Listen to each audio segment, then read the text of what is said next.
সকালে বাজারে যাওয়ার পথে ফুলের দোকানে ঢুকেছি ফুল কিনবো বলে। দেখলাম ফুলের দোকানের পাশেই একজন ডাব বিক্রি করছেন। তার ঠিক একটু দূরে দাঁড়িয়ে কম বয়সী দুটো ছেলে, একজনের বয়স 12 বা 13 আর একজনের বয়স খুব বেশি হলে 10 হবে।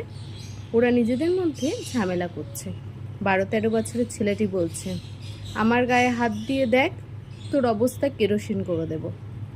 10 বছরের ছেলেটিও কম যায় না, সেও বলল, আমাকেও তুই চিনিস না, আমিও তোর বাপের বিয়ে দেখিয়ে ছেড়ে দেব। দুজনকেই বলে যাচ্ছে, কেউ কাউকেই ছাড়বার পাত্র নয়। তবে 10 বছরের ছেলেটি বেশি বলছে, তর্জন গর্জন করছে বটে, কেউ কারো গায়ে তখনও হাত তুলছে না। মুখোমুখিতেই সীমাবদ্ধ দুজনে। আমার ফুল কেনা হয়ে গেলে ফুল বিক্রেতা মাসি প্যাকেটটা আমার হাতে দিতে গেলে আমি বললাম, প্যাকেটটা বরং থাক, আমি এই পথেই তো ফিরবো, তার আগে বাজারটা সেরে আসি, বাজার করে ফেরার পথে আমি ফুলের প্যাকেটটা নিয়ে নেব। আমার কথা মতো মাসি ফুলের প্যাকেটটা রেখে দিল। যাওয়ার আগে দেখে গেলাম ওই দুটি ছেলে জোর ঝামেলা বাঁধিয়ে হাতাহাতি হবার উপক্রম। আমি আর সময় নষ্ট না করে বাজারের দিকে রওনা দিলাম। 30 মিনিট পর বাজার টাজার সেরে ফুলের দোকানে এসে দাঁড়াতেই ফুল বিক্রেতা মাসি ফুলের প্যাকেটটা হাতে ধরিয়ে দিল।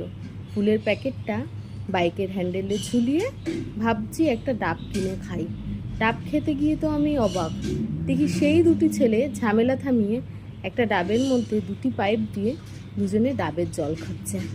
সাপে নেউলের সম্পর্ক থেকে একেবারে হরিহর আত্মা। ডাবের জল খাওয়া শেষ করতেই আমি জিজ্ঞেস করলাম, হ্যাঁ রে, তোরা একটু আগেই তো ঝগড়া করছিলি। 10 বছরের ছেলেটি বলল, ও মিল হয়ে গেছে আবার। তাই একটু আগে তুই ওকে বলছিলি না তোর বাপের বিয়ে দেখিয়ে ছেড়ে দেব? ওর বাবা যদি এসে তোকে ধরে তখন কি করবি? বাবা কি করবে? আমি কি ভয় পাই নাকি? আমার মা আছে, মা আমাকে ঠিক বাঁচাবে। কৌতূহলী হয়ে জিজ্ঞেস করলাম, ওর বাবা তোকে ধরলে তোর মা কি করে বাঁচাতে আসবে? কতবার এমন হয়েছে, মা ছিল বলে বেঁচে গেছে।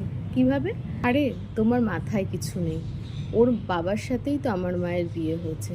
আমি তো শুনে কি বলবো ভাবছি তখন। ছোট ছেলেটা বলল, দাদা পালিয়ে চল, বেশিক্ষণ দাঁড়ালে এই লোকটা মাথা খেয়ে নেবে। অত বড় লোক, তাও জানে না কার সাথে কার বিয়ে হয়। ডাব খাবো কি, আমি বেহুশ। কলমে সরজিৎ ঘোষ।